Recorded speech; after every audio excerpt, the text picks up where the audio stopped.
Is there a perfect headset? No, not even close. Not even remote.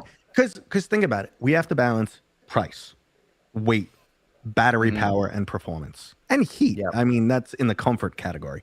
We're constantly trying to balance all these things. And I was impressed with the Quest 2, Quest 3. They do a great job at a great price. The Quest 3s these days are not subsidized. So that's impressive. Yeah. The fact that Meta could still make a profit on those headsets, selling them that cheap. Yeah. It's nuts.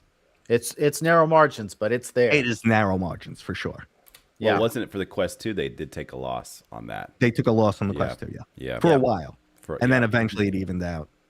But they were ready to take that loss because they had to grow the industry. Just like, Right. you know, consoles sell at a loss. Consoles used to sell at a massive loss and come with multiple games. We're so screwed. I remember when I bought the Xbox One, I'm like, where are my games? And they're like, nah, it's just a console. It's just a I was like shaking it, like, where are the games?